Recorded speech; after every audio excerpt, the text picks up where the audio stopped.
salario de destajo es esto de que el obrero se encarga de gestionarse a sí mismo y se coacciona a sí mismo vía la forma del salario. Y todos estos formas de trabajo que están ligados con esta modalidad de gestión, son todos trabajos donde, en primer lugar, son trabajos individuales, no son trabajos colectivos, no se hacen colectivamente. El capitalista está a decenas de miles de kilómetros de donde está el obrero, y le funciona con eso. Es parte del deterioro, es varias cosas, es parte del deterioro de las condiciones de venta a la fuerza de trabajo por la población sobrante.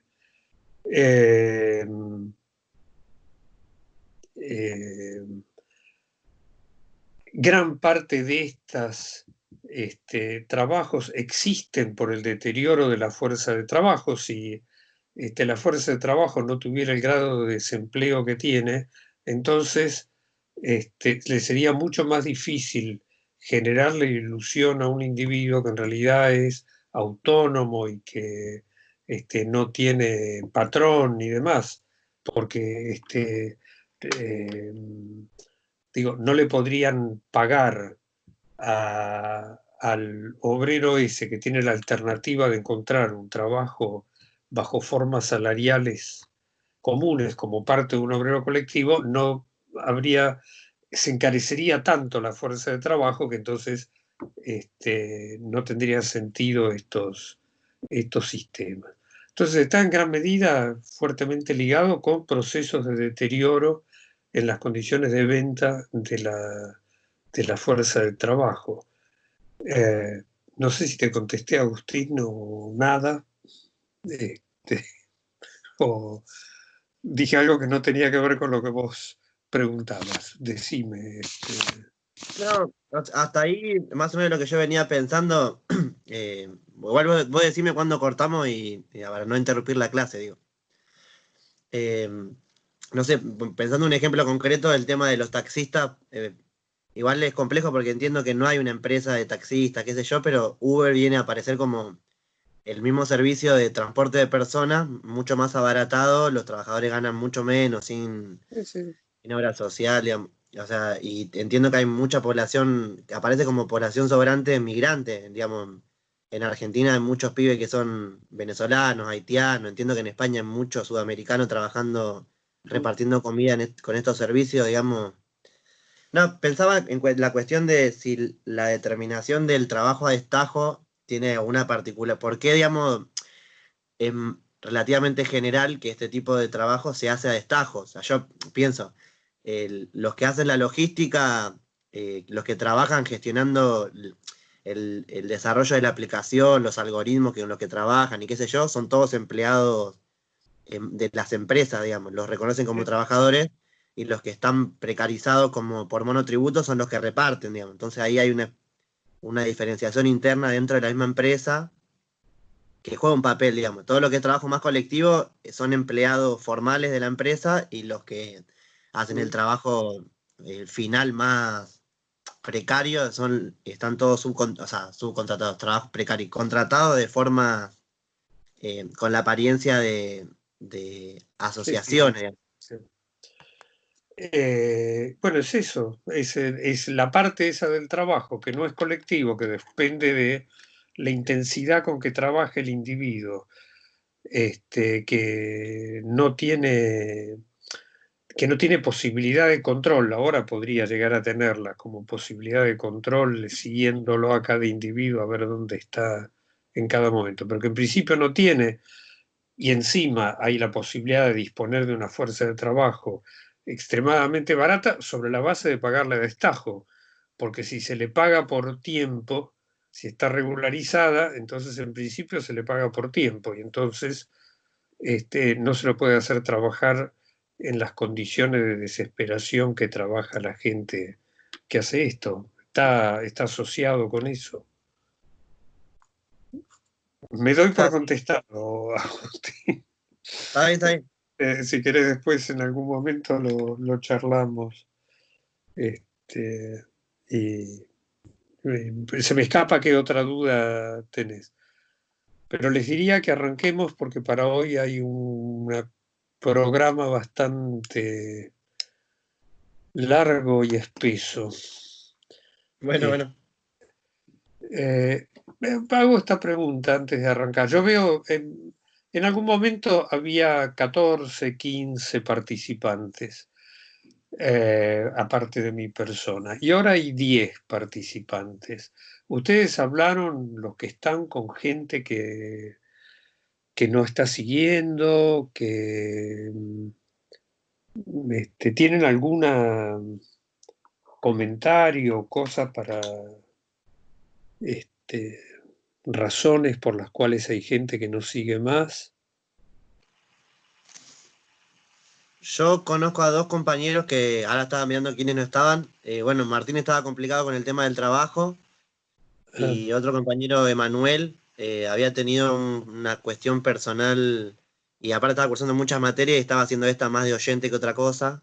mm, Y supongo que por eso habrá estado participando menos. Después del resto no tengo ni idea. ya.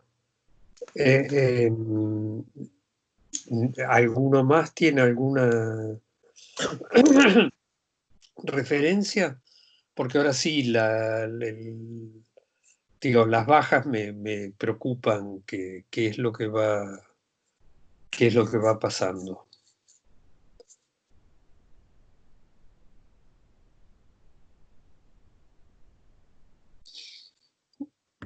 Bueno, doy por contestada la pregunta, entonces. Vamos a arrancar con el contenido. ¿Qué es lo que nosotros estábamos viendo? Habíamos visto las contradicciones estas entre el capital como valor que se valoriza sin tener diferencia cualitativa y las diferencias cualitativas que hay en la producción, pero además las diferencias cualitativas que hay en la circulación y la unidad del movimiento del capital total de la sociedad portado en el movimiento de los capitales individuales. Y habíamos avanzado entonces en esta cuestión refiriéndonos al contenido. Es el capital, perdón, las mercancías como producto del capital, no son simples productos del trabajo, son productos del trabajo que está enajenado en el capital y en consecuencia la equivalencia entre esas mercancías no está dada abstractamente por encerrar la misma cantidad de ser materializaciones de la misma cantidad de trabajo abstracto socialmente necesario aplicado de manera privada e independiente, sino que esa equivalencia está dada como materializaciones de este trabajo de valor que se han valorizado en la misma proporción, que han actuado como órganos individuales de el capital total de la sociedad, en tanto partes alícuotas, partes proporcionales de ese capital total. Y entonces lo que habíamos visto era el contenido de esa determinación. Lo que íbamos a ver era la forma en que se realiza esa unidad, porque lo que nosotros tenemos en el proceso de valorización es que cada capital se valoriza dada la tasa de plusvalía, en proporción a la porción que es capital variable. Y que habíamos visto diferencias en la composición orgánica, ante todo, implican diferencias en la proporción de capital variable. Segundo lugar, diferencias en las condiciones de rotación de la porción circulante implican diferentes posibilidades de que un capital de un monto determinado se valorice siempre solo sobre la base de la producción de plusvalía de la parte variable, pero esa parte variable está subordinada en su disposición y en su forma de ir generando la plusvalía a cómo se realiza esa plusvalía según lo que dure el proceso de producción, según lo que duren los tiempos de circulación. Antes de entrar entonces en la forma concreta, la pregunta es si hasta aquí esto está, si hay algo que quieran que vuelva para atrás y lo vuelva a plantear.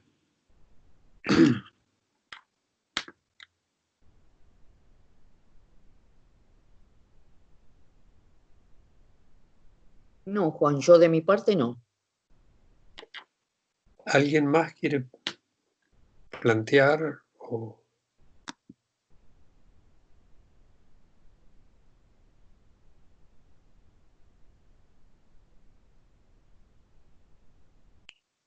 Juan, Sí? soy Alejandro, ¿cómo estás? ¿Qué tal, Alejandro? Tengo una pregunta con respecto a, digamos, a los capitales como valores valorizados tienen una capacidad de valorización diferencial, o sea, concretamente me refiero a que no es la misma capacidad de valorización que tiene una empresa multinacional que una pyme que recién está comenzando.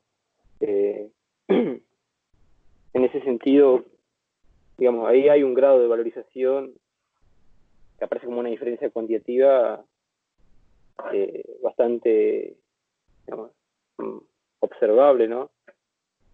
¿Cómo se afirma esa pyme como órgano del capital total de la sociedad? Acá de vuelta está la cuestión de que tenemos que ir paso a paso. Acá estamos, es una situación, si se quiere, equivalente, no es el término, pero a lo que teníamos en el primer capítulo del tomo 1, donde uno lo que tiene que contestarse es cómo es posible que las mercancías se cambien. Y la pregunta es, bueno, solo se pueden cambiar sobre la base de este atributo. Es el valor, y hasta ahí uno no puede explicar ningún cambio que no se haga por el valor, porque el único atributo que le conoce, la única posibilidad que conoce respecto de la cambiabilidad de las mercancías es que se relacionen como iguales. Cuando uno va al capítulo 3, lo que le aparece es, pero la circulación pueden sobrar o faltar, y entonces se cambian de manera, de forma concreta, por encima o por debajo de su valor. ¿Por qué? Porque así se establece la unidad del movimiento de la producción y el consumo sociales. Cuando uno arrancó, lo que tenía era la relación, ahí la tiene puesta en su unidad. Solo, ¿qué es lo que vimos a partir de su unidad? El cambio, la compra-venta de la fuerza de trabajo en la circulación es un cambio equivalente, porque solo se puede cambiar mercancías como equivalente. Pero lo que encierra es una no equivalencia. Entonces, haciendo el paralelo, ahora nosotros recién llegamos a decir, bueno, pero acá hay una unidad. Así es como se mueve la unidad de la producción y el consumo sociales. No es que simplemente las mercancías se cambian en proporción a la cantidad de trabajo que tienen. No, se cambian como productos del capital. ¿Cómo se expresa que se cambien como productos del capital? Que todos los capitales apropian una cantidad de plusvalía que es proporcionalmente igual. Hay una tasa general de ganancia. Y así es lo que nosotros tenemos hasta acá. Frente a la inquietud que vos planteás, uno puede seguir dos caminos, o varios caminos, pero vamos a tomar dos. Una es decir, bueno, entonces no existe la formación de la tasa general de ganancia, así que todo esto carece de sentido. Pero entonces el problema es que me tengo que explicar, sin tener un punto de partida, cómo es que hay distintas tasas de ganancia. No quiere decir que no hay unidad en el proceso de producción y consumo sociales, cosa que vamos a ver después, justamente explicado diciendo, no existe más la ley del valor. ¿No? Los precios no se fijan más por las determinaciones de valor de las mercancías. Se fijan por la voluntad de ciertos individuos. Eso es una posibilidad de contestarse. La otra posibilidad es decir, bueno, primero contestémonos si hay una organicidad en este movimiento, si hay una unidad, si esa unidad se expresa, toma forma a través de la tasa general de ganancia, y después enfrentémonos efectivamente a esta cuestión que estás planteando de que claro que hay diferencias en las tasas de ganancia. Pero primero uno tiene que explicar la norma para después poder explicarse los desvíos respecto de la norma. Si no cae en una colección de desvíos que no tienen, lo que le falta es la organicidad. Entonces cada uno puede tener una explicación de carácter arbitrario. Perdón. Perdón porque estoy por estornudar. Cada uno tiene una explicación que carece de unidad y que, digo, nosotros vamos a mirar los dos tipos de explicaciones. Pero por ahora, ¿por qué hay, si a esta altura alguien me dice, ¿por qué hay capitales que tienen distintas tasas de ganancia? Yo podría decir, bueno, es una diferencia accidental. ¿Tá? Es un movimiento accidental y hay toda una línea dentro del marxismo que sostiene eso. No existen esas tasas de ganancia distintas entre la pyme y la multinacional porque son cuestiones circunstanciales. A la larga, en el movimiento, eso se compensa. Mi respuesta frente a eso, bueno, perdón porque ahora completo esto y leo mi respuesta frente a eso, que no es una cuestión circunstancial, que en la Argentina es claro que hay unas diferencias marcadas y que no es que van y vienen, sino que tienen una sola dirección y que se sostienen a lo largo de todo el proceso, toda la historia del proceso de acumulación de capital en la Argentina. Entonces uno no puede decir que es una circunstancia, hay que explicarla. Pero para explicarla, uno no puede saltar a la diferencia, tiene que arrancar por la unidad. Y a partir de esa unidad, a partir de esa norma, enfrentarse a la diferencia. Entonces, por ahora, la respuesta es no sé por qué hay tasas de ganancia distintas. Yo lo único que puedo saber hasta acá es que hay una tasa general de ganancia, que eso es lo que rige la unidad del proceso de producción y consumo social en el modo de producción capitalista.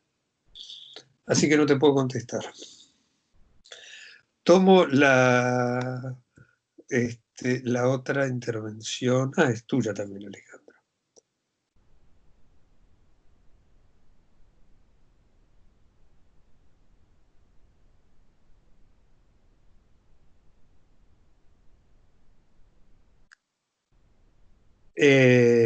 Efectivamente, es lo que vos planteás, eso es lo que yo estoy planteando. Uno puede saltar a mirarlo o puede seguir avanzando y tiene la necesidad de contestárselo. Porque no es que, justamente, no es que uno puede decir, ah, bueno, ¿qué me importa? Y, total, uno tiene la necesidad de contestárselo. Y vamos en camino a contestarlo, en esta unidad incluso. Creo que es en esta unidad que donde hay una masa de cosas para mirar. Así que bueno, ¿hay alguna otra cuestión?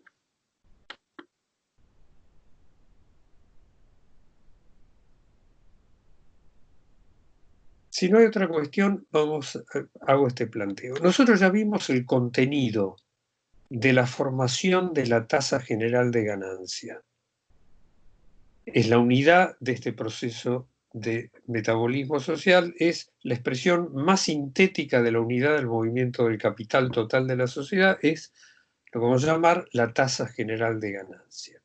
Ahora, en una sociedad donde no existe una regulación directa, donde alguien tenga la potestad de decir, bueno, acá cada uno generó plusvalía en proporción a su parte de capital variable y por las circunstancias de su proceso de rotación del capital, así que ahora las vamos a repartir en proporción igual entre todos. Entonces, la forma en que se realiza ese contenido es un movimiento que no está regido de manera directa, sino que brota del movimiento de los capitales individuales. Pero lo que vamos a ver ahora es la forma que tiene ese movimiento. Entonces, tomo las pantallas y vamos a mirar el desarrollo de esta forma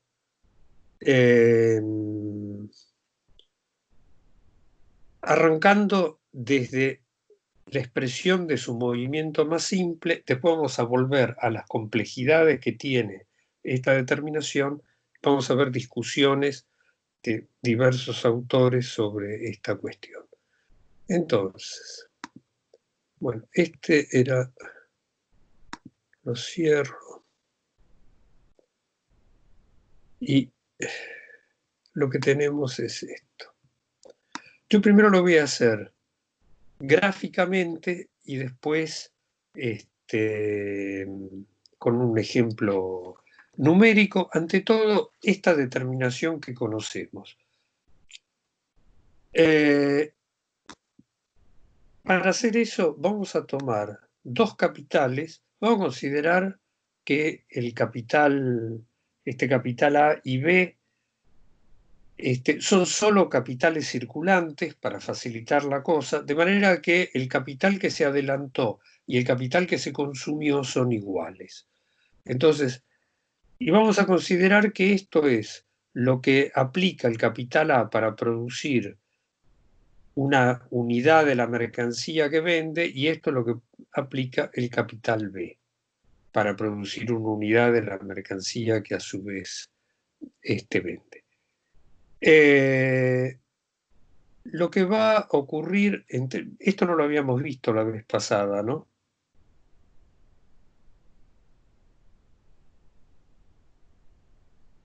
No, creo que no. Porque de repente me agarró la duda. Son dos capitales.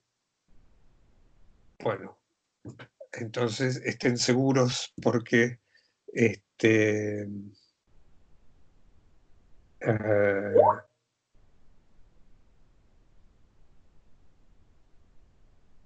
ya, pero no vimos el desarrollo de esto, vimos la contradicción.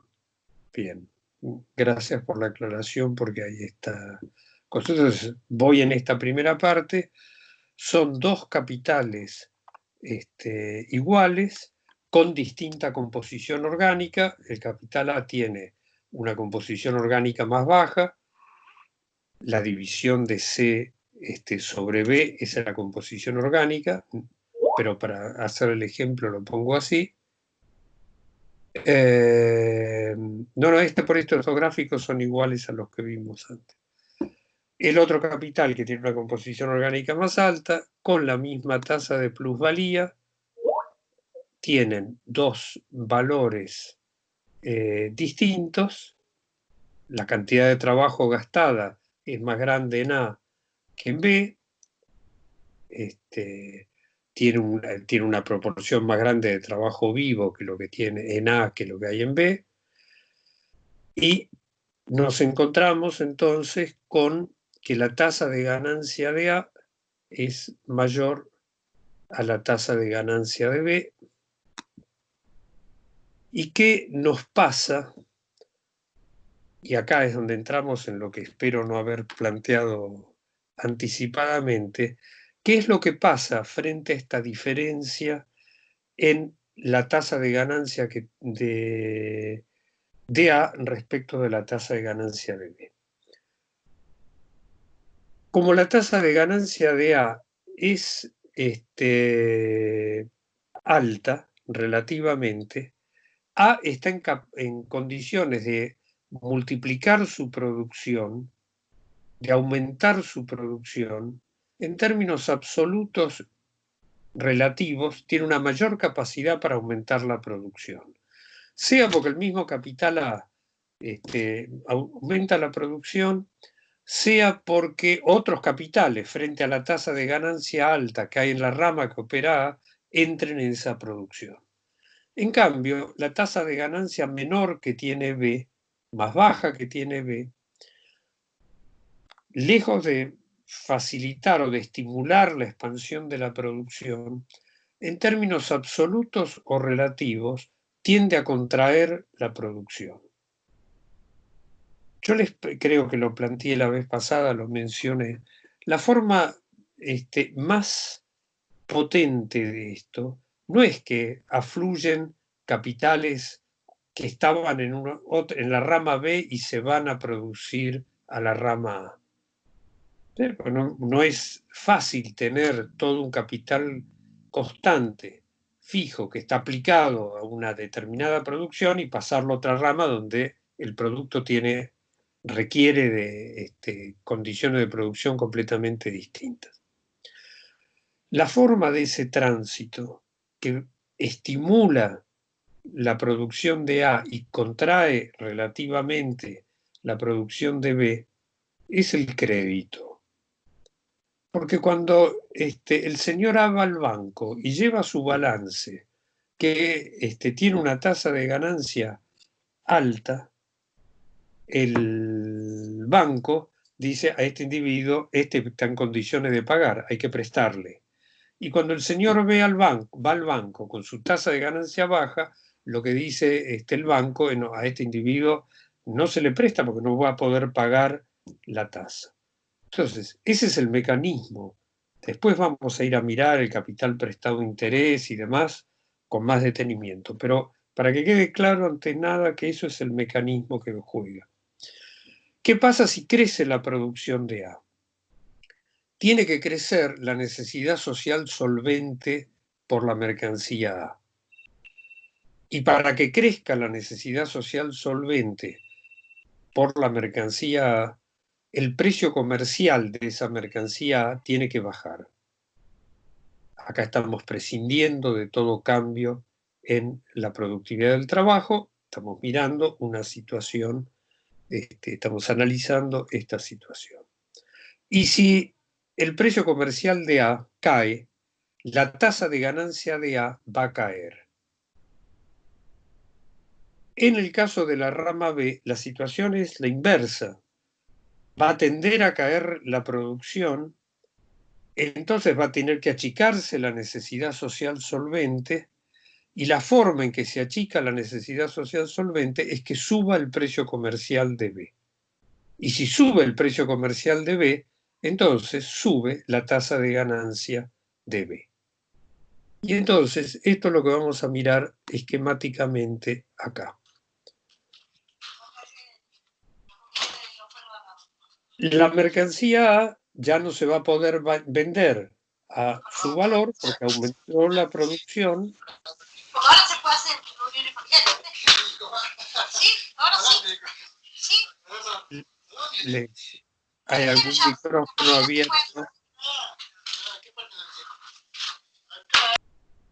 La mercancía no se va a poder vender al valor A, se va a tener que vender a un precio comercial que está debajo de A.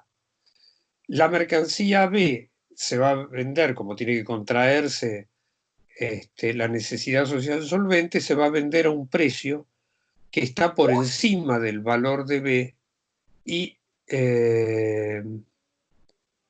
ahora miro eso. En consecuencia se va a vender a un precio comercial más alto, lo cual quiere decir que la masa de plusvalía apropiada por A va a caer, va a perder esto, pero la masa de plusvalía, de ganancia que va a aparecer en la circulación apropiada por B va a agregar esto. Y ese movimiento va a continuar porque la tasa de ganancia de A todavía es más alta que la tasa de ganancia de B. Va a continuar va a crecer más la producción de A, va a caer más el precio comercial de A respecto del de B, hasta que nos encontremos en un punto en el cual la mercancía A se venda a un precio que implica una tasa de ganancia que es igual a la que se obtiene vendiendo la mercancía B al precio comercial más alto que el valor que veníamos mirando. Y en consecuencia, en ese punto, lo que va a haber ocurrido es que se va a haber formado una tasa de ganancia media, una tasa de ganancia general. Y las mercancías no se van a vender a sus valores, es decir, no se van a vender simplemente como productos del trabajo, sino en su equivalencia, sino que se van a vender por sus precios de producción, que es la forma que tiene el valor de esas mercancías como productos del capital. Es el valor de esas mercancías transformado en precio de producción, donde cada uno de estos capitalistas individuales va a estar apropiando una cantidad de plusvalía que es proporcionalmente igual a la que apropian los demás. Cuando uno mira este movimiento, lo que va a tener es entonces que los valores ahora tienen la forma de precio de producción y que la plusvalía que apropia cada capitalista, ahora voy después a eso, tiene la forma de una ganancia media, donde la tasa de ganancia de A es igual a la tasa de ganancia de B. Pero está fácil de ver que, bueno, que si uno vende por debajo del valor, no va a poder apropiar íntegra la plusvalía que generaron sus obreros. Pero ¿de dónde sale esta adición a la plusvalía que está apropiando B? Porque de la circulación del cambio no puede surgir más plusvalía de la que hay. La respuesta está esquematizada acá. Es esta porción de plusvalía que produjeron los obreros de A que se le escapó a A y que fue a parar a el bolsillo de B. Y ahora lo que tenemos es tanto A como B apropian, en este caso como eran del mismo monto y en la misma condición de circulación, la misma masa de ganancia que está determinada por la relación que hay entre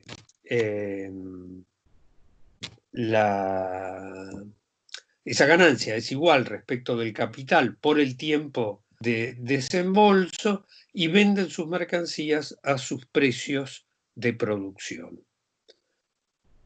Esta es la forma en la cual transcurre ese movimiento en el cual se establece la unidad de la producción y consumo sociales en el modo de producción capitalista, en el proceso en el cual las mercancías ahora las vemos plenamente determinadas como producto del capital, no solo en la producción, sino en la circulación. Lo que encierra este movimiento es que cada capitalista extrae a sus obreros la plusvalía que le corresponde en proporción a la composición orgánica de su capital y al tiempo que puede aplicar ese capital a la extracción de plusvalía.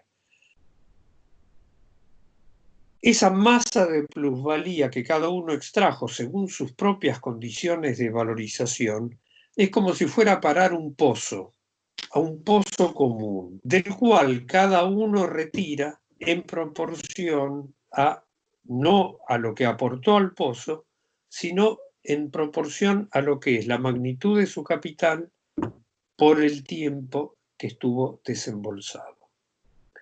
La situación extrema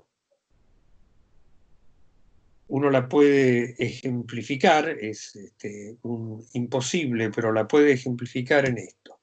Un capital que está en una rama donde no hay trabajo vivo, es solo capital constante, apropia una proporción de plusvalía respecto de su monto y su tiempo de desembolso, que es igual a la del capital de otra rama, que supongamos que no tiene nada de capital constante, cosa que también es imposible porque hay que tener medio de producción para trabajar, pero que no tiene capital constante y que solo tuviera capital variable. Los dos se valorizan en la misma proporción como órganos individuales iguales del capital total de la sociedad. Cada capital individual es una parte alícuota del capital total de la sociedad. Y acá Marx va a hacer esta observación. Si uno hasta acá miraba a los capitalistas individuales, nosotros ya miramos al Estado como el explotador de la clase obrera, pero los capitalistas individuales hasta acá eran los explotadores cada uno de sus obreros. Lo que tenemos ahora es que la valorización del capital de cada capitalista individual depende de lo que hacen los demás capitalistas en sus procesos de valorización. No depende abstractamente de cuánta plusvalía le extrae a sus obreros. Depende de cuánta plusvalía los capitalistas en su conjunto extraen. Entonces ese capitalista que solo tuviera capital constante está tan interesado en la explotación de la fuerza de trabajo de la clase obrera como el capitalista que solo tuviera capital variable. Acá llegamos a un punto en lo que queda en evidencia es que la clase capitalista es la explotadora de la clase obrera. No es simplemente que cada capitalista es explotador de sus obreros, sino la clase capitalista explota a la clase obrera. Un cachito con dos cosas. Primero, si se siguió todo esto, y segundo, quiero ver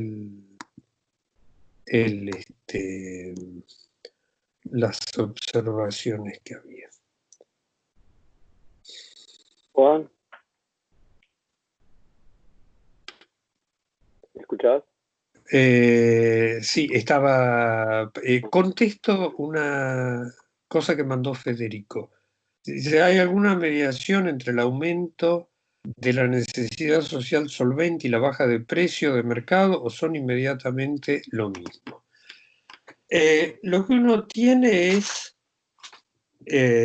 una determinación de carácter general. ¿Qué es lo que nosotros decíamos cuando arrancábamos? En el modo de producción capitalista, donde la forma primera que teníamos de la relación social general es la mercancía, tenemos que distinguir entre lo que es la necesidad humana y lo que es la necesidad social solvente. La necesidad social que es capaz de representarse por la forma general del valor, que es el No se dinero. escucha, Juan. Por ahí yo me alejo. A ver, ¿ahora sí? Ahora sí. Y no puedo ver la pantalla. ¿Vos estás pasando No, un gráfico? yo cambié dejé compartir la pantalla. Vine a mirar qué era el mensaje que estaba escrito y dejé de compartir la pantalla. ¿Está? Entonces, ¿qué es lo que uno tiene? Arranco de vuelta. Cuando arrancábamos de entrada, mirando el modo de producción capitalista, la relación social general, bajo la forma más simple de la mercancía, ahí ya inmediatamente teníamos que decir, hay que distinguir entre lo que es una necesidad humana y lo que es una necesidad humana en el modo de producción capitalista que cuente desde el punto de vista de la organización de la producción y el consumo sociales, porque esa es una necesidad humana que tiene la capacidad de representarse a través de la forma que tiene la relación social general, es decir, del dinero. No es lo mismo una necesidad humana, no es lo mismo el hambre que el hambre que tiene la capacidad para ser saciado porque puede representarse a través del dinero. Entonces, de eso era lo que nos aparecía. ¿Qué movimiento general hay, qué relación general hay entre, primero, el valor de las mercancías y el tamaño de la necesidad social? Segundo, entre el precio de las mercancías, el precio comercial de las mercancías y el tamaño de la necesidad social. Cuando nosotros miramos el ciclo del capital productivo, dijimos acá hay una unidad material, entonces el movimiento tiene la complejidad de que en ese movimiento se está realizando la unidad material. Pero de manera general, ¿qué es lo que ocurre? Si una mercancía se abarata, crece la necesidad social por esa mercancía. Si una mercancía se encarece, crece, lo voy a tomar en la otra, es más fácil. Si una mercancía se encarece, hay quien ya no la puede comprar, baja el tamaño de la necesidad social solvente.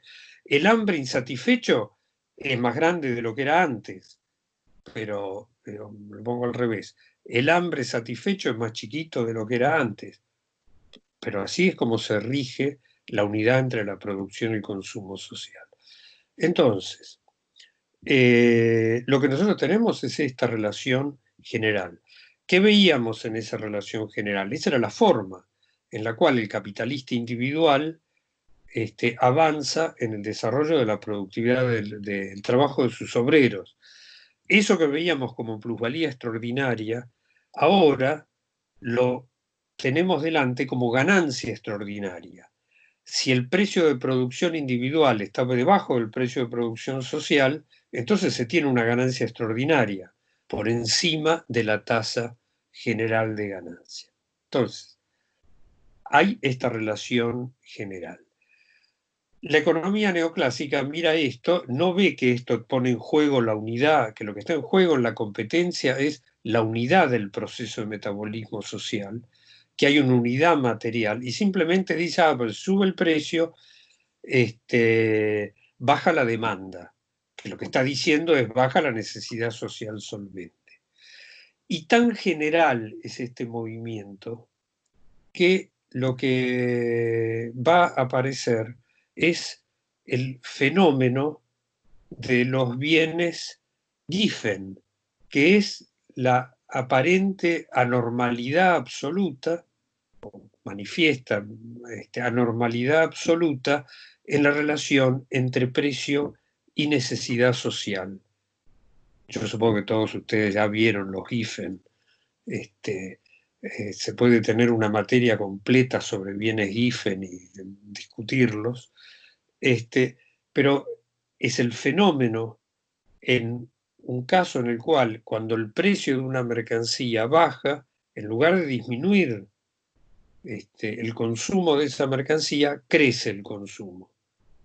Está asociado, y el fenómeno que ve Giffen está asociado con esto, que es el salario es, en términos absolutos, es muy bajo, prácticamente solo se puede comprar, el ejemplo era el pan o las papas, en el caso de Inglaterra, baja el precio del pan y entonces queda liberado un pedacito del ingreso para comprar otra cosa que si se le agrega alguna disminución en el consumo de pan, permite efectivamente una mejor calidad alimenticia. Entonces, baja el precio del pan y en lugar de subir el consumo, baja el consumo. Cuando sube el precio del pan con ese salario, no alcanza para comprar otro tipo de valor de uso y entonces hay que destinar una parte más grande del ingreso a comprar pan. Entonces el movimiento tiene este carácter general. Después los grados del movimiento están asociados con la unidad material de la producción y el consumo social. puede ser que haya algo que se abarata y también aparece como la elasticidad precio cruzada. Se abarata algo, pero al mismo tiempo se encarece el complementario y entonces no sube el consumo. Porque los que hubieran podido comprar igual no lo pueden comprar. Hay montones de determinaciones. Cuando la economía neoclásica mira esto en abstracto y dice, y sí, salvo los Giffen, hay un ejemplo que yo daba en una época que daba microeconomía, y no en Sarmiento, lo daba en económicas de la UBA. Y el contenido de la materia era con un poco más de economía neoclásica, exactamente lo mismo que yo hago en economía clásica en Sarmiento. Pero ese poco más de contenido, lo que aparecía era esto. En los países llamados subdesarrollados, la elasticidad ingreso y la elasticidad precio de la demanda de leche es muy alta. En los países de alto nivel de ingreso, la elasticidad precio de la demanda de leche es muy baja, porque total sube o baja el precio de la leche de un individuo, que la leche significa el 0,001% de su consumo, y porque se encareció la leche o se abarató la leche, no va a consumir más leche. En un lugar donde la leche es el 80% del consumo, y sí, si sube o baja el precio, va a tener un efecto mucho más marcado en el consumo de leche. Entonces uno tiene que mirar la unidad de la producción y consumo sociales para contestarse por qué hay elasticidades cruzadas y directas de la demanda distintas entre los distintos entre las distintas mercancías. Cuando uno lo mira en general, esto es un movimiento también de carácter general. Va a hacer falta una caída más alta o más baja del precio de la leche para que se absorba el agregado de producción de leche. Ahora, la producción de leche va a cesar antes, si ese movimiento es más agudo, más rápidamente va a alcanzar a la tasa general de ganancias, suponiendo que tuviera composición orgánica alta y el precio de producción tuviera que estar composición orgánica baja y el precio de producción tuviera que estar por debajo del valor. Y en cambio algo que tiene un efecto muy lento y va a tener que hacer mucho ajuste del volumen de producción hasta que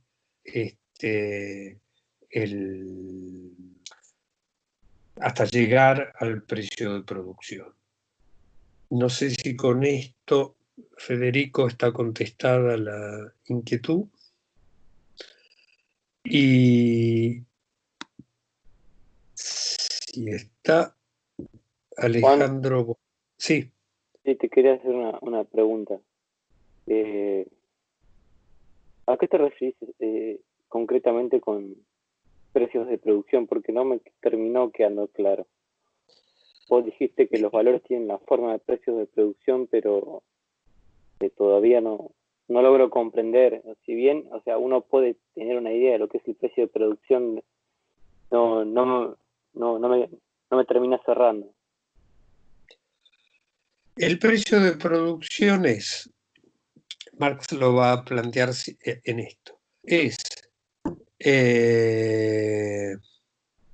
precio de producción es el precio de costo, es decir, el capital constante consumido más el capital variable consumido en lo que tenemos hasta acá, más la ganancia que está determinada por la relación entre la tasa general de ganancia y el capital no consumido, sino el capital adelantado.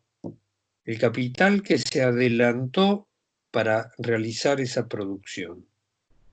Cuando el capital es todo circulante, el capital adelantado y el capital consumido son iguales. Cuando el capital una parte es circulante y otra parte fija, el capital adelantado es más grande que el capital consumido cada vez que se lo utiliza. Porque el capital fijo transfiere su valor, aparece como capital consumido cada vez que se lo utiliza en una fracción, mientras que como adelantado está íntegro. Entonces, esto es el precio de producción. ¿Qué quiere decir que es la forma del valor? Esta es el valor de las mercancías como productos del capital, que era lo que uno veía ante todo, que era el valor. Lo que veía era la relación en que se cambian las mercancías. Bueno, a los precios de producción es la relación que se cambian las mercancías como productos del capital. Lo que implica que, voy al gráfico, miro acá adelante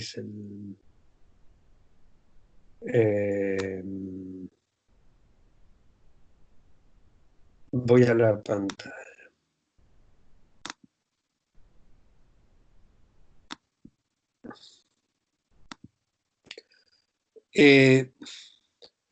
Acá tenemos esa determinación. Acá el capital adelantado, el consumido son iguales, por eso está puesto. Y además los dos precios de producción son iguales porque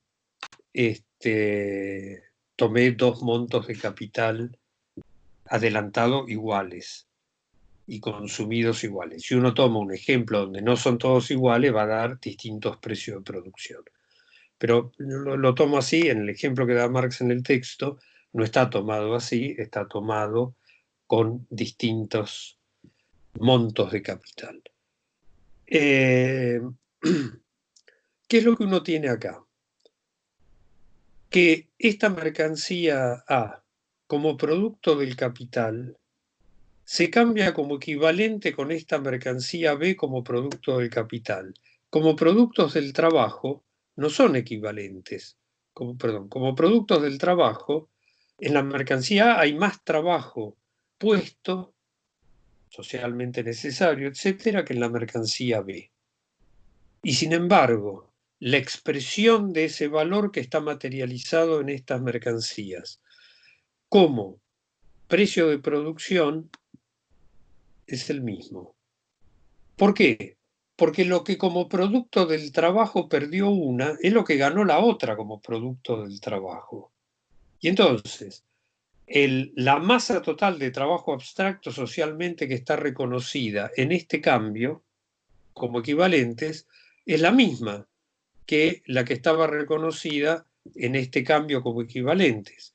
Solo que los obreros del capitalista A pusieron esta cantidad y al capitalista solo le corresponde apropiarse de esta cantidad y los obreros del capitalista B pusieron esta cantidad y al capitalista B, en su condición de órgano del capital total de la sociedad, le corresponde apropiarse esta plusvalía que está acá. Eso es la venta de las mercancías bajo a sus precios de producción, que es la forma que tiene el valor, que es la forma en que se expresa la cantidad de trabajo abstracto socialmente necesario gastado en producir las mercancías, cuando las mercancías son productos del capital. No sé si con eso queda más claro o no queda más claro.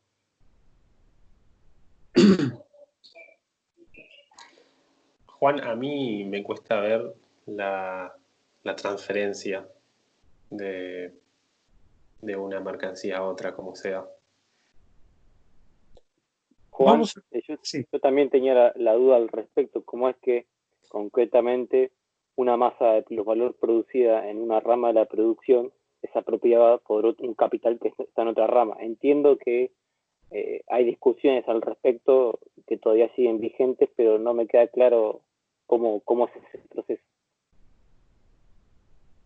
Nosotros lo estamos mirando analíticamente, y analíticamente uno está mirando un movimiento desde los valores a los precios de producción, cosa que vamos a seguir mirando ahora después. En el movimiento concreto, ¿qué es lo que está en juego con la determinación del valor? en una sociedad donde no hay una asignación directa de los distintos trabajos concretos a cada uno de los órganos productivos, porque acá ya no es simplemente el individuo, cada capital individual es un órgano de la producción. ¿Tá? ¿Cómo se le asigna? ¿Qué trabajo útil concreto va a realizar cada órgano productivo de la sociedad y, en consecuencia, qué es lo que necesita consumir ese órgano para poder reproducirse? Este es el problema que resuelve el valor en una sociedad donde no hay asignación directa. Lo que hay es una asignación indirecta. La sociedad dispone de una masa de trabajo social que está corporizada en los productores humanos que constituyen cada uno de estos órganos de la producción social, ¿tá? Los obreros de cada capital individual. Ahí está portada la capacidad de la sociedad para trabajar, pero no está asignada bajo una forma concreta, útil, determinada. Cada uno de estos órganos productivos, vamos a considerar al capitalista para hacerlo fácil, el que tiene a su cargo personificar la unidad de cada uno de estos órganos productivos, resuelve de manera privada e independiente qué forma concreta útil le va a dar a la capacidad para realizar trabajo abstracto que tiene su órgano productivo. Terminado ese proceso, ahora hay que establecer la unidad con el consumo social. Y acá la unidad con el consumo social no se establece sobre la base de que si se puso tanto trabajo hay que llevarse el producto de igual cantidad de trabajo. Acá la base es se aplicó tanto trabajo, pero se va a llevar como capacidad de consumo de esa unidad de producción lo que le corresponde en proporción al total de plus trabajo que hizo la sociedad. Es un movimiento automático.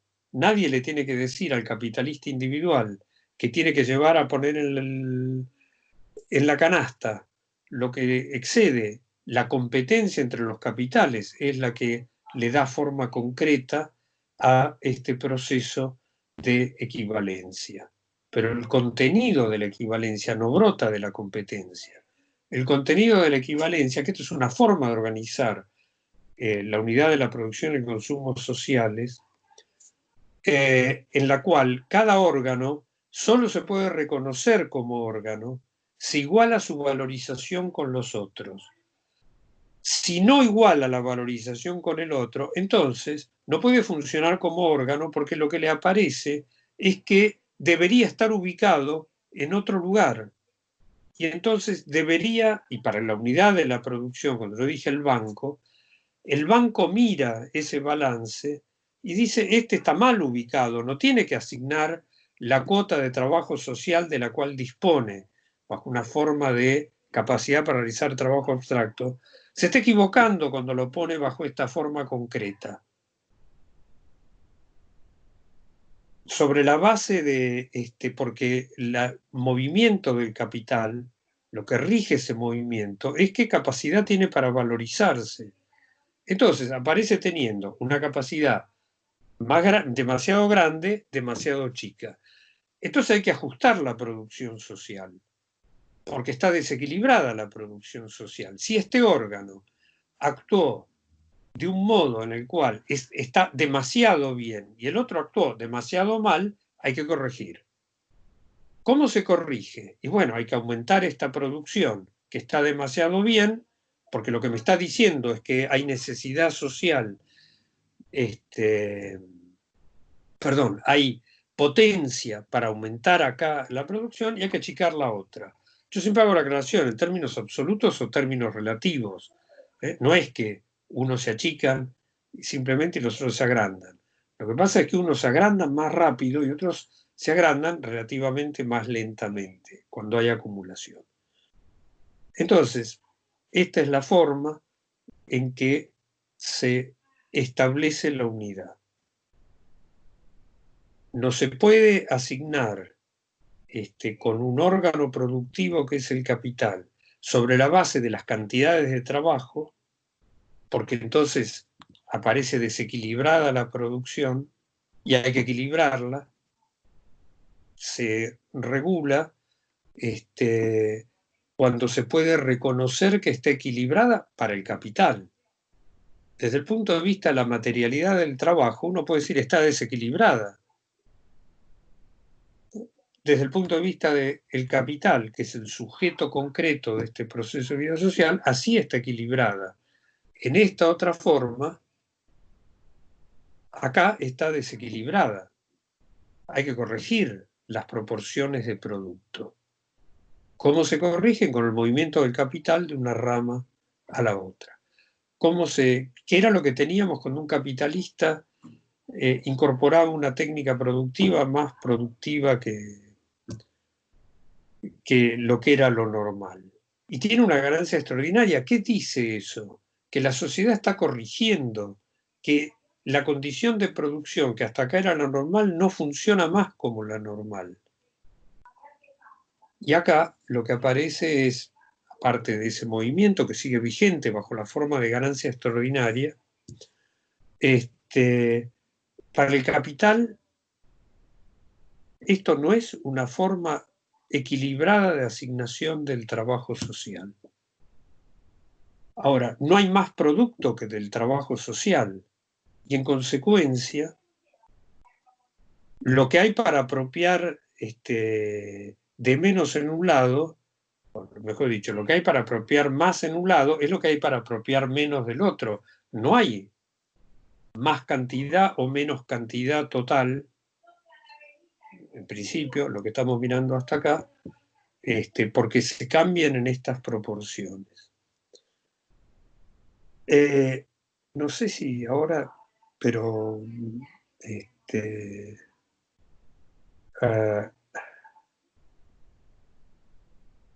digan ustedes.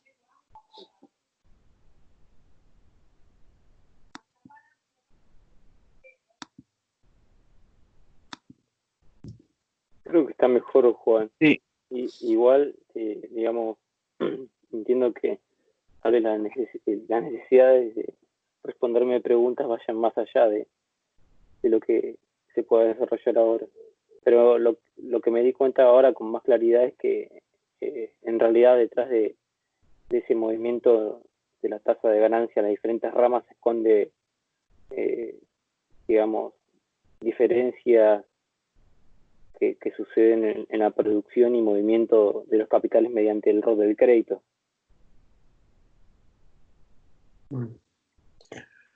Yo voy a hacer algo que no debería hacer, porque en realidad viene después, pero voy a tomar algo, lo voy a tomar abstractamente para que no... Después lo vamos a reconocer en tipo de planteo.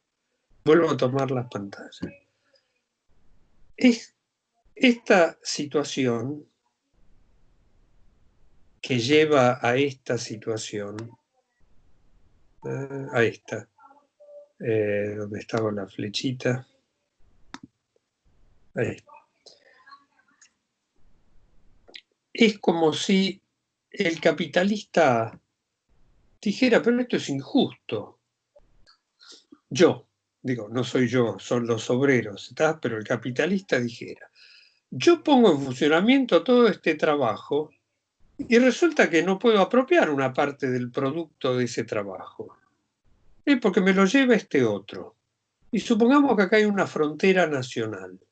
Y este capitalista de acá dijera, pero esto perturba el desarrollo de mi economía nacional, porque una parte de la plusvalía que se produce en mi economía nacional se va a la del vecino.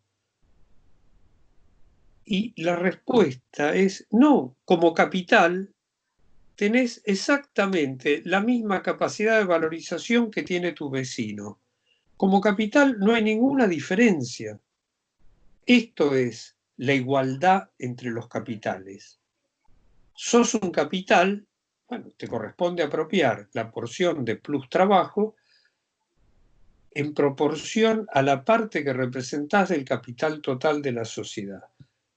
El capital total de la sociedad en este ejemplo son estos dos, 50 y 50. Entonces, este capital no perdió nada. Puso a funcionar más trabajo, pero no perdió nada como capital. Si estos fueran productores de mercancías, simples productores de mercancías, y tuvieran que cambiar sus mercancías en esta proporción, claro que tendría razón A en quejarse, porque diría, y yo puse una cantidad de trabajo más grande y me dan a cambio el producto de una cantidad de trabajo más chico. Pero como capitales no es yo puse una cantidad de trabajo más grande. El capital es igualitario, Marx usa esta frase, ¿tá? El capital es igualitario y es una diferencia de montos. No hay diferencia cualitativa al interior del capital. ¿Por qué cuando empezamos mirando el capital, que dijimos ser un capital individual, después nos dimos cuenta, aparecía como una masa de valor que generaba más valor, sin diferencia cualitativa? Porque si hubiéramos agarrado cualquier capital individual, nos hubiéramos encontrado que se valorizaba en la misma proporción que cualquier otro. Y entonces, esto es lo que es la apropiación del producto social sobre la base capitalista, entre los capitalistas, ¿está? Con los obreros ya vimos lo que es el valor de la fuerza de trabajo, ahora vamos a ver formas de eso, pero tenemos esto delante. Entonces, esto es, por eso está resuelto acá la doble contradicción de arranque. ¿Por qué el capital aparece como un valor que simplemente se valoriza sin diferencia cualitativa? Porque efectivamente, en la circulación, los capitales aparecen igualando su tasa de ganancia. ¿Cómo sabe cada capital individual que es un órgano del proceso del capital total de la sociedad? Porque su tasa de ganancia es igual a la de los demás. Y su habilidad es correrse respecto de esa tasa de ganancia normal. Si incorpora una mayor productividad del trabajo de la que tienen los demás, va a vender por debajo del precio de producción social, por encima del precio de producción individual, y lo que va a tener es una ganancia extraordinaria, que como vimos en el caso de la plusvalía extraordinaria, se le está sacando a otros capitalistas, porque a él le están reconociendo como si su capital tuviera una cierta, a su capital le correspondiera una capacidad para apropiar plusvalía como ganancia más grande de la que en realidad le corresponde. ¿Qué es lo que va a ocurrir? La competencia va a hacer que esa nueva técnica se generalice, el precio de producción, precio comercial, va a caer a el nuevo nivel del precio de producción que corresponde a la nueva técnica. Ahora, dicho todo esto, yo voy a agregar una cosa más. Todo esto es el desarrollo analítico de la determinación. En el movimiento concreto, no hay un proceso de transformación de los valores en precios de producción que todos los días ocurre, que en realidad las mercancías se van a cambiar como valores, pero entonces sobra de una, falta, etc. Nada. Las mercancías entran en la circulación como productos del capital, con sus precios de producción, así como cuando mirábamos las mercancías como simples productos del trabajo. Decíamos, las mercancías entran en la circulación con valor, con su valor determinado. Las mercancías como producto del capital entran en la circulación con su precio de producción determinado y su capacidad de cambio está regida porque hay un cambio de equivalentes. Se igualan como equivalentes en la relación de cambio. Pero su equivalencia no es cantidades de trabajo, su equivalencia es valor. Lo voy a poner porque ahora vamos a ir más a una sutileza de eso. Materializaciones de capitales valorizados igualmente. el valor no era un atributo natural de las mercancías, era una forma de relación social. El precio de producción es la forma concreta de esa relación social.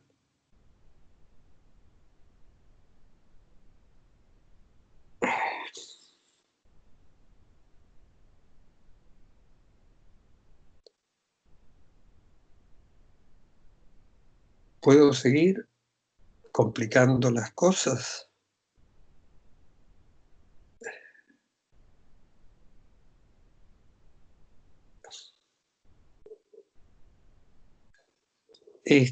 Yo no sé si se los planteé, pero esto va para... Vamos a tratar de alivianar la intensidad. Llegado a este punto, y creo, si yo no estoy errado, la clase pasada hubo una observación de ese tenor.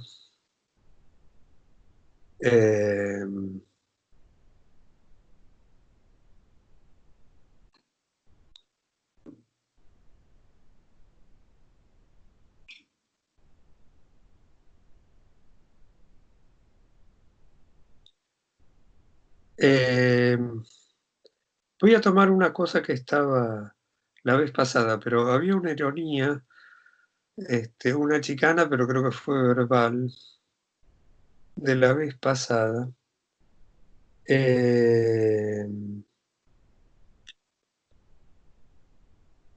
Respecto a que si esto al final es como la economía neoclásica, que dice que en la competencia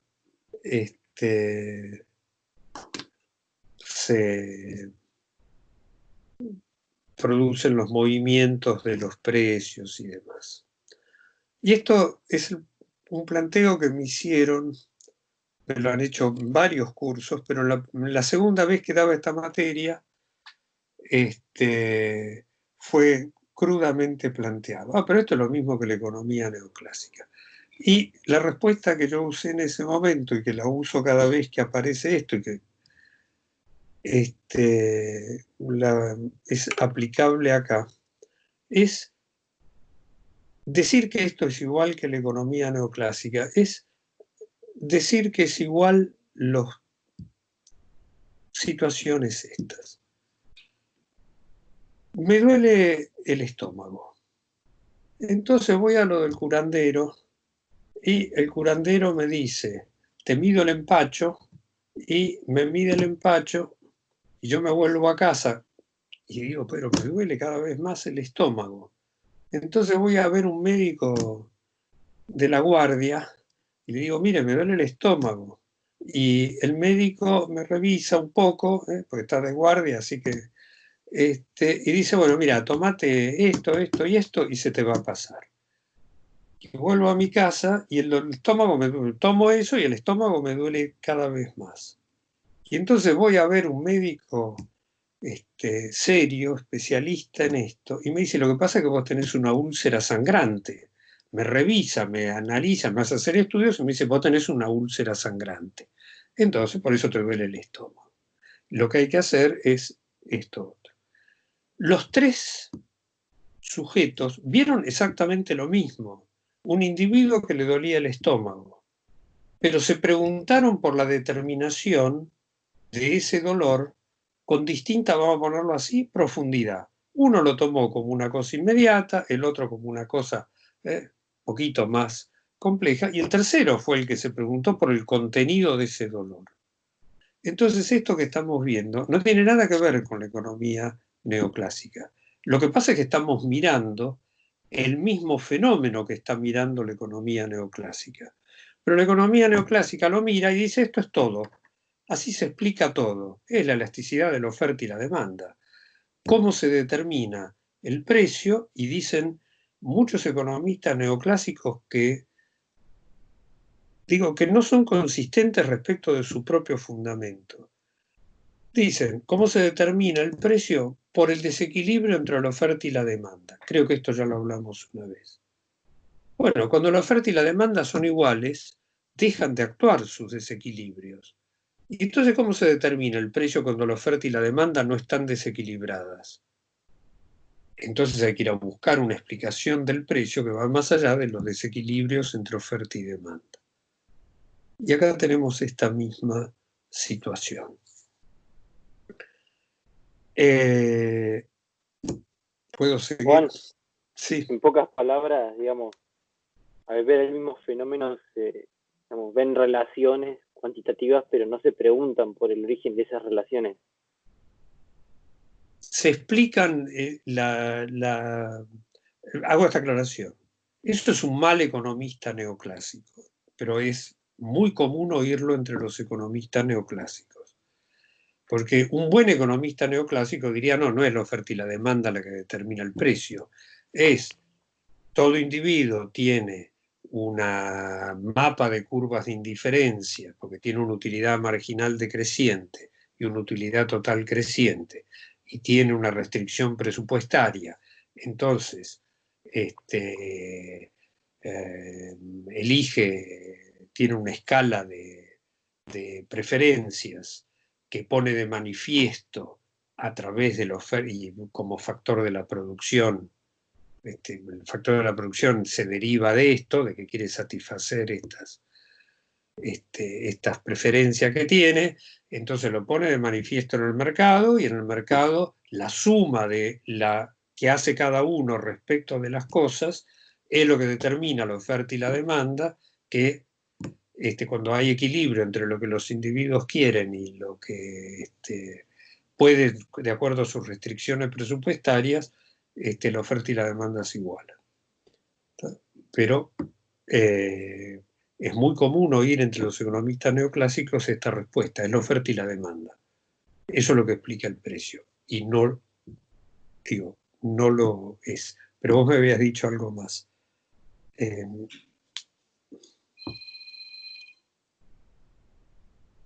No sé, Alejandro, vos habías dicho algo más. No, creo, simplemente que, digamos, ven el fenómeno y ven la superficialidad mismo, ven las relaciones cuantitativas, pero no se preguntan por el origen de esas relaciones.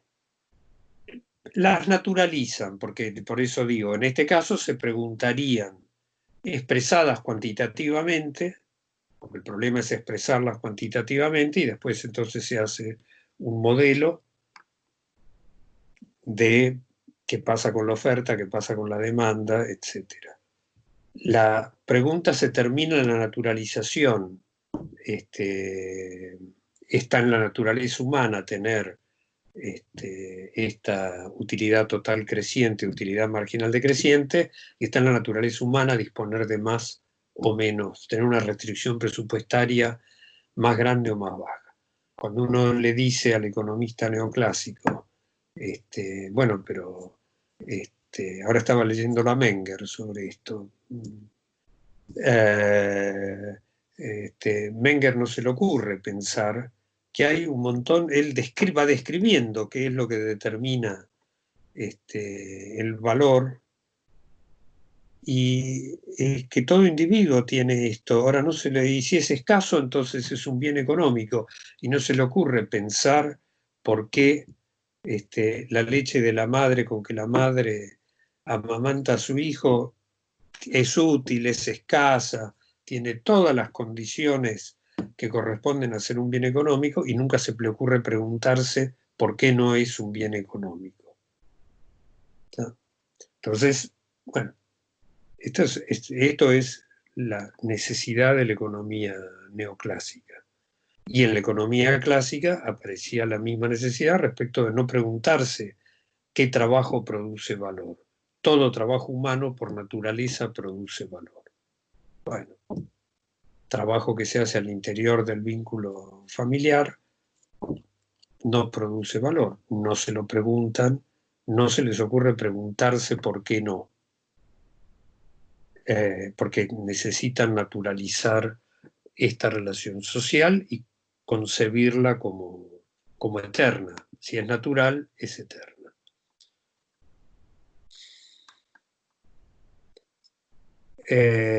Sí.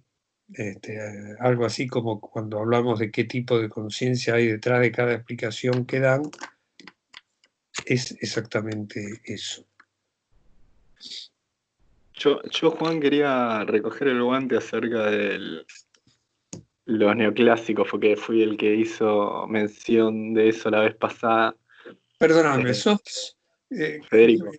Federico. Sí.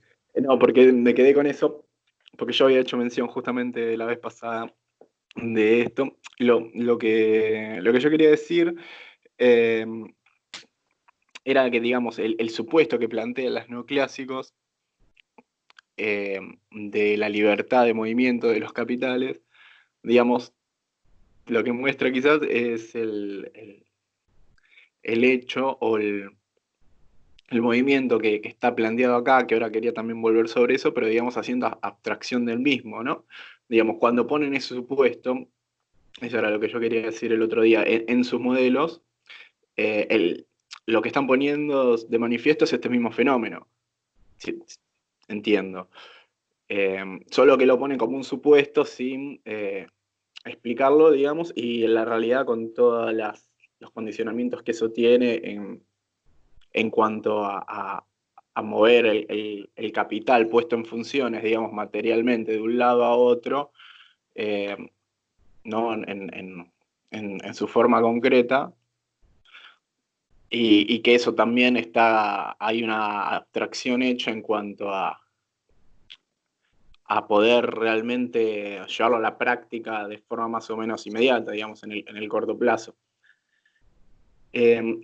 Después quería volver pero me interesaba más volver sobre el tema el problema de la transformación, porque entiendo también que en términos matemáticos hay toda una discusión abierta, porque Marx cuando lo plantea, digamos, después queda abierto como el problema de formalizarlo en términos matemáticos.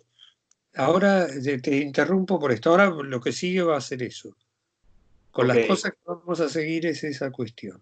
Porque un comentario al que quería hacer sobre eso es que me topé con distintos trabajos y estaba viendo uno en particular de un doctor en economía, que no recuerdo el nombre ahora, que creo que era de la Universidad de la Complutense, donde hacía referencia a Morishima y demás, y ya estaba como viendo por arriba un paper que realmente no entendí nada, pero donde trataba de formalizar en términos matemáticos todo esto. Pero concretamente yo lo que quería ir antes de avanzar, para ver más o menos si entendí, si me quedó claro, porque me costó seguir la explicación, digo, el punto fundamental radica en de que estamos pasando de la esfera de la producción hacia la esfera de la circulación en ese movimiento, en términos analíticos, en cómo lo estamos viendo. Entonces, la diferencia cuantitativa, en definitiva, si bien está determinada por la composición orgánica de capital, ¿no? y la cantidad de trabajo vivo, que es la que determina la plusvalía, cuando se pasa a la esfera de la circulación, ahí es donde se da ese movimiento, digamos, en la igualación de los precios de los distintos capitales en el intercambio concreto, digamos, en la transacción que hay, que un capital entra como insumo, como precio de producción de otro capital. Entonces, digamos, ahí sería en ese paso donde tenemos que ver la diferencia entre valor por un lado, que representa la cantidad de trabajo, que estamos viendo la esfera de la producción cuando hacemos el paso a la esfera de la circulación y se igualan medidos en precios. No estoy tratando de seguir el razonamiento. Te hago estas observaciones. Hay una primera que es sobre el comentario de la vez pasada. Hasta acá lo que nosotros decimos no hay ningún supuesto.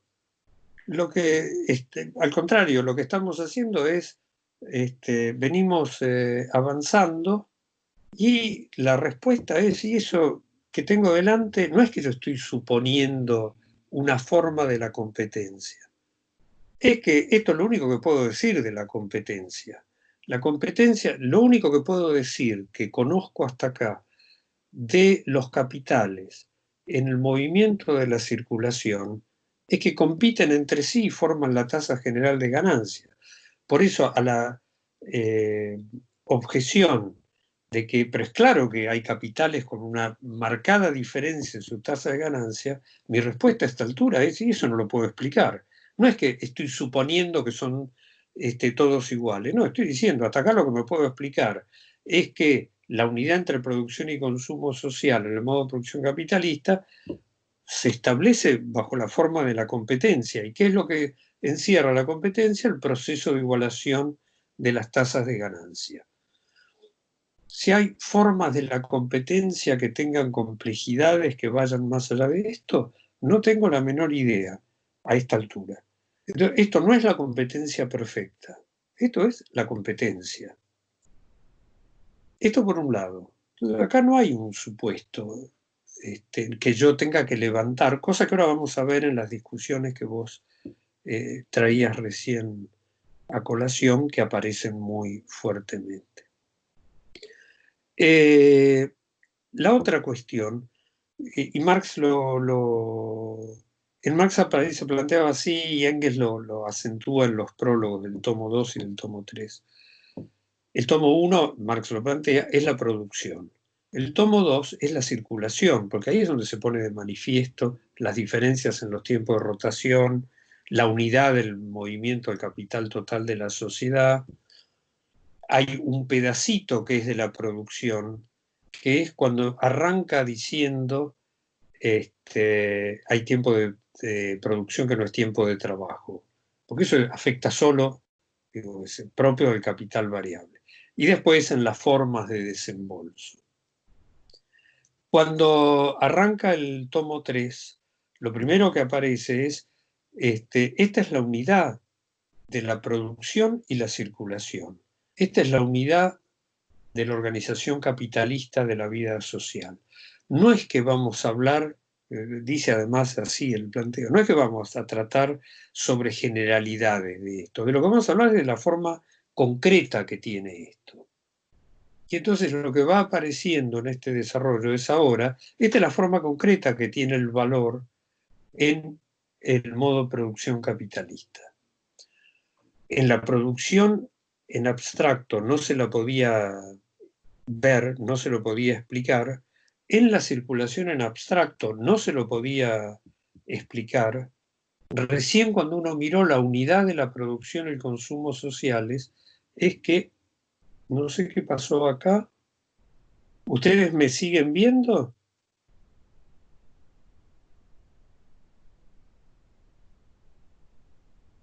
Pues no sé por qué me saltó la pantalla y me veo yo, que ya estoy bastante harto de verme a mí mismo a esta altura de la vida. Bien. Entonces no es simplemente esto, es que ahora que uno está mirando la unidad de la relación social, está viendo cómo se mueve y todo lo que sigue. Yo siempre planteo esto, no se lo demando a ustedes porque sería, nada, es posible hacerlo en el desarrollo del curso, pero sí en los talleres que doy del tomo 3, siempre hago muy marcado esto. La lectura del tomo 3 tiene como el despliegue, como si tuviera dos movimientos. Hay un movimiento que arranca sobre la base de todo lo que se vio antes, y entonces es como si uno dijera, bueno, yo ya sé qué es esto, ahora estoy viendo cómo se mueve acá, cómo se mueve allá, pero yo ya sé qué es esto, y cómo se va borrando en ese movimiento el contenido que tiene. Y la otra lectura es, arranqué de lo inmediato que estaba viendo y por eso me enfrento a esto y me parece que es esto. Y si detengo acá el proceso, me va a parecer que es esto. Acá, en la formación de la tasa general de ganancia, queda borrado que la fuente de la valorización del capital es la plusvalía. Parece no tener nada que ver con las cantidades de trabajo que se gastaron, con la plus trabajo que rindieron los obreros, porque lo que apropia cada capitalista es proporcionalmente igual a lo que apropia el otro. Entonces, si uno detiene ese análisis, se queda con estas apariencias. si uno sigue el otro camino, cada vez está mirando formas más concretas. Cada vez formas que antes no podía explicar porque no las tenía delante, no las tenía desarrolladas, y que ahora va a poder empezar a decir, bueno, pero ¿por qué esto que tiene este contenido tiene esta forma concreta que es todo lo contrario del contenido? Entonces, eso es lo que vamos a seguir avanzando. Si me permiten, en los 10, 15 minutos hasta que hagamos el corte, me gustaría que demos un paso más en esto, que es justamente el primer paso, y que es, Marx no lo presenta gráficamente, sino que lo presenta el movimiento con un ejemplo numérico. Yo tomo un ejemplo más simplificado que el de Marx para facilitar la cosa, en la cual dice, bueno, es lo mismo que miramos gráficamente, pero en este esquema. ¿Qué es lo que uno tiene? Una serie de esferas de la producción, A, B, C, D, E, la producción total. Cada una de estas esferas, vamos a considerar solo las diferencias en la composición orgánica. Marx hace lo mismo en el Capital, no llega a considerar las diferencias en las modalidades de rotación. Si no recuerdo mal, Engels hace un agregado analizando algo de eso, pero tiene una composición orgánica, en este caso, cada vez más alta. Marx en su ejemplo hace al revés, empieza por la de más alta y va a la de más baja. Todas tienen la misma tasa de plusvalía. Acá está con S porque esto venía de un trabajo que yo había hecho una parte en inglés y entonces necesitaba, esto era el surplus, por eso tiene la S, y de todas formas la P acá confunde con precio. La tasa de plusvalía del 100% para todos. Acá hay el capital adelantado es igual al consumido, solo hay capital circulante, solo roto una vez en el año. Tienen distintos capitales constantes, pero tienen el mismo capital variable, por eso tienen las distintas composiciones orgánicas, ¿sí? Capital constante sobre capital variable, 50 sobre 10, 5. Como todos tienen la misma tasa de plusvalía, todos obtienen la misma plusvalía de 10, y el valor de sus mercancías es esto: 30, 40, 50, 60, 70. El valor total del capital constante 150, de capital variable 50, de la plusvalía 50, el valor de las mercancías es 250. Para hacerlo más claro, yo agregué acá, supongamos que cada uno produce 10 unidades de su mercancía, y en consecuencia el valor unitario es 3, 4, 5, 6, 7. Esto es la determinación de las mercancías que conocíamos al terminar estrictamente, esa realidad es al terminar el tomo 1, porque acá no hay problemas de circulación, ¿no? Y las mercancías son producto del capital, porque esto es un capital que se valoriza, pero hasta acá aparecen como materializaciones. Su valor está determinado por ser materializaciones de iguales cantidades de trabajo abstracto socialmente necesario hecho de manera privada y independiente. Es decir, voy a tomar una que sea fácil. En la relación de equivalente acá, una D sería igual a 2A, ¿tá? En la relación de cambio. ¿Qué es lo que hace Marx con esto? Presenta el ejemplo y lo que dice, bueno, pero cuando uno mira este ejemplo, las tasas de plusvalía son todas iguales, etcétera, etcétera, pero la tasa de ganancia de cada uno de ellos es completamente distinta.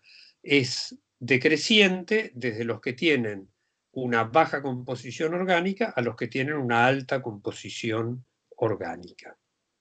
Y por lo tanto, como productos del capital, estas mercancías A, B, C, D, E en la relación de cambio no son iguales. ¿Cómo se cambian? ¿Cómo se igualan para entrar en la relación de cambio? ¿Cómo pueden entrar en la relación de cambio? Como equivalentes producto del capital. No sé por qué quedó acá infiltrado. Es por esto.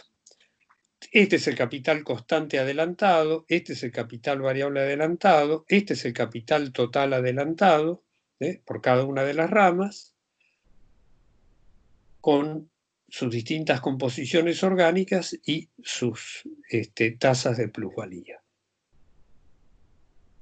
Esto, que es el capital adelantado, es la base sobre la cual se van a igualar sus mercancías como producto del capital.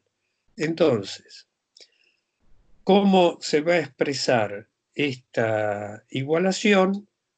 Hasta acá tenemos el movimiento que teníamos antes, porque lo volví a poner.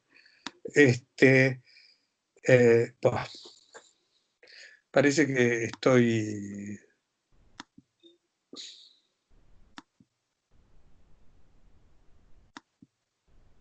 Perdón, porque esto venía repetido. Voy a arriesgar y lo voy a sacar.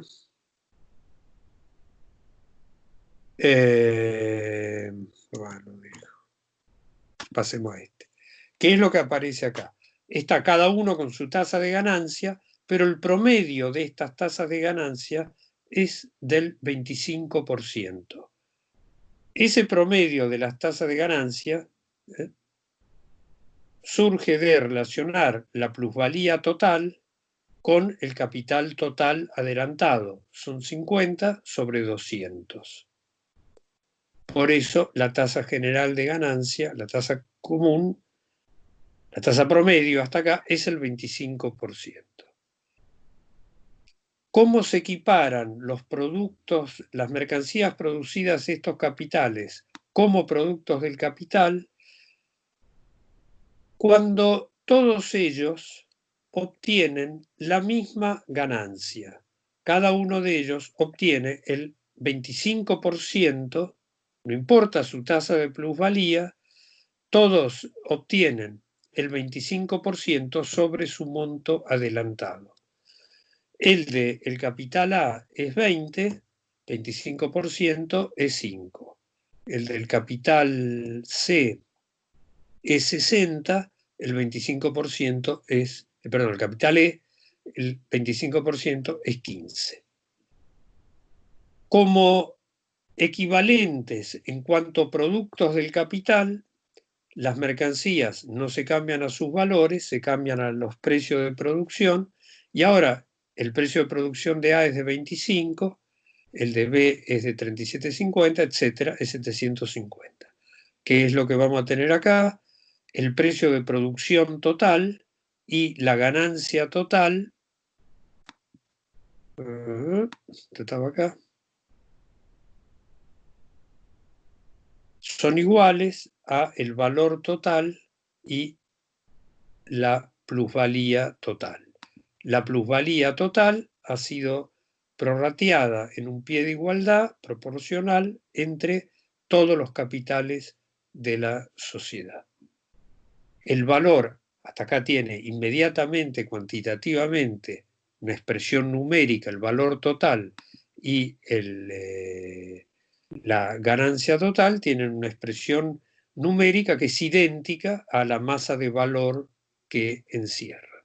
Pero al interior de ese movimiento, las mercancías que son producidas por una composición orgánica baja, tienen un precio de producción que está por debajo del valor. Las que son producidas por una composición orgánica alta, tienen un precio de producción que está por arriba del valor.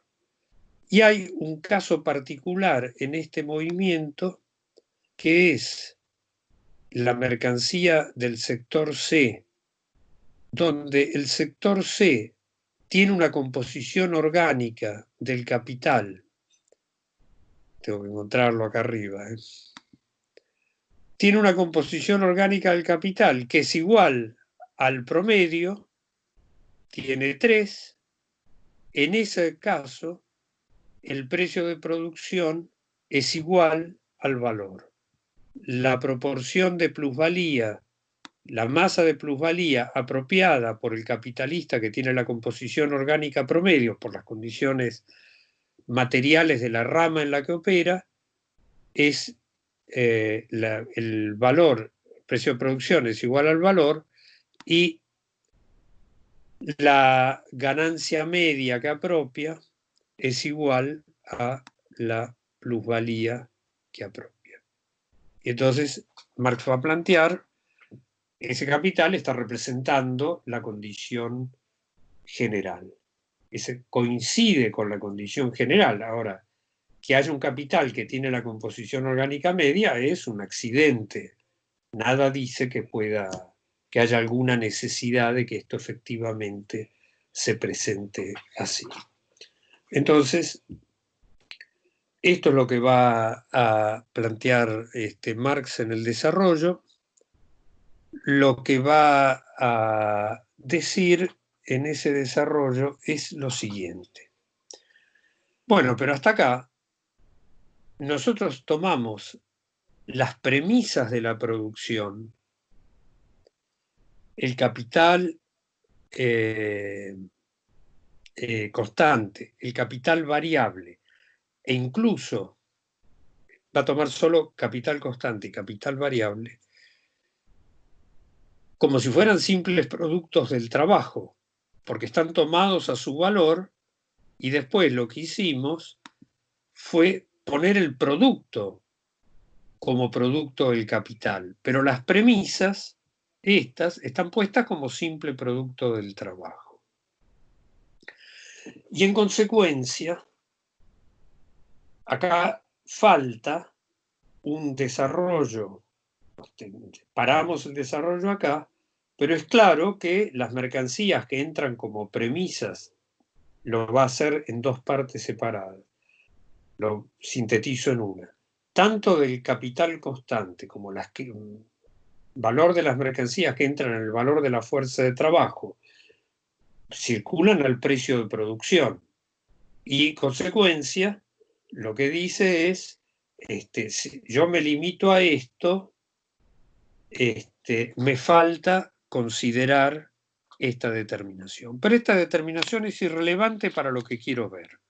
Lo que quiero ver es qué pasa con esta tasa general de ganancia, cómo se establece la unidad, y lo que sigue detenerse en eso es irrelevante para el objeto de esto. Muchas veces en el planteo va planteando, pero acá está esto, pero esto no es lo que nos estamos proponiendo ver.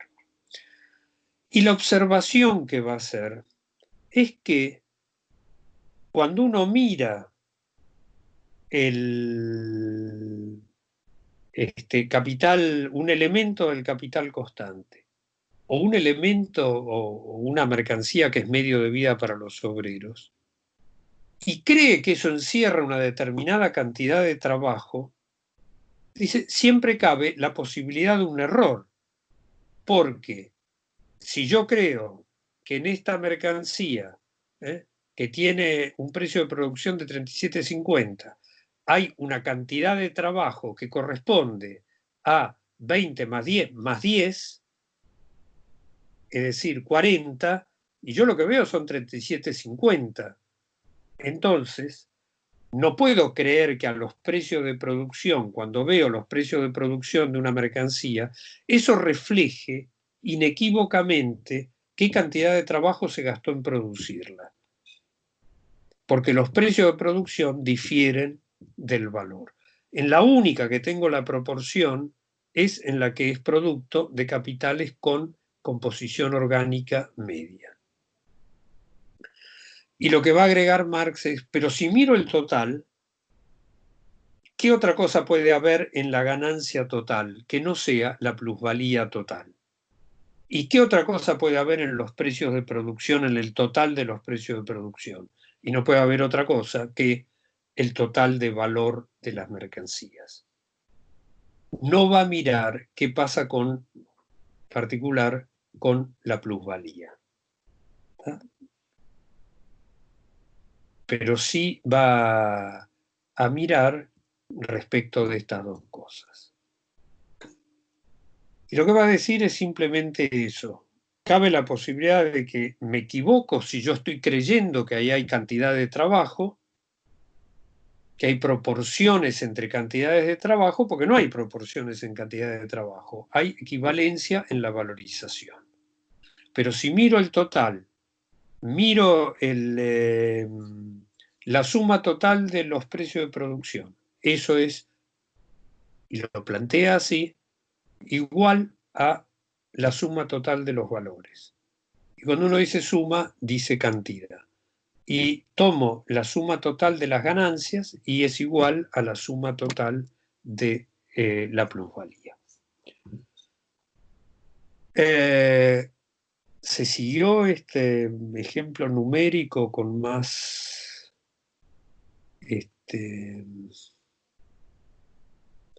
claridad. Yo le saqué, esto era un solo bloque, y yo le saqué pedazos para tratar de que se viera con más claridad en esto, pero ahora veo que esos pedazos que saqué me obligaban a ir para atrás y para adelante.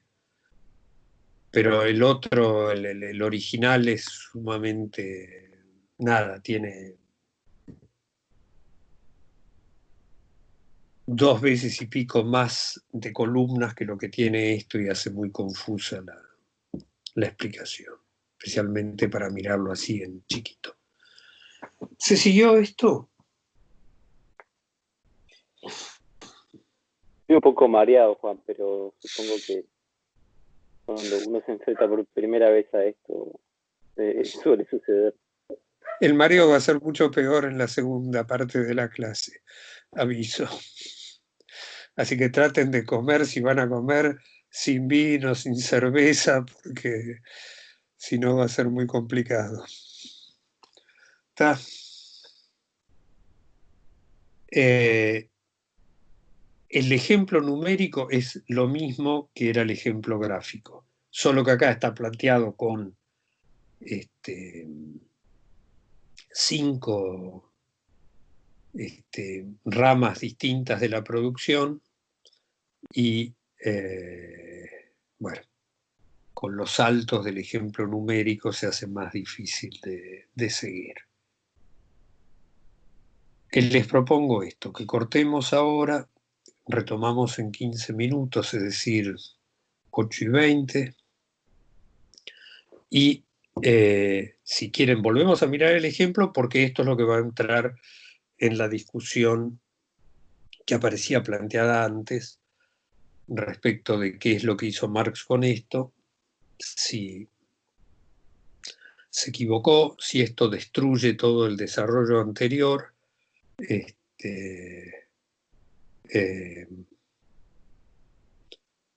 y vamos a ver una cantidad de versiones distintas sobre esa discusión y va a terminar convertido esto en una novela policial porque parte de estas discusiones terminaron en un juicio penal. ¿Tá? Así que hasta eso vamos a tener para desarrollar. Estamos entonces, cortamos ahora, vamos a hacer bueno, y 20 y 22 retomamos. ¿De acuerdo?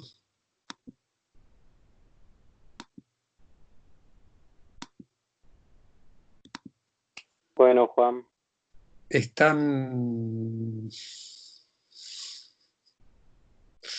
Bueno, hacemos eso.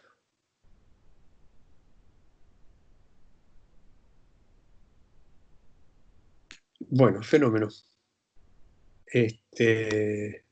Nos vemos entonces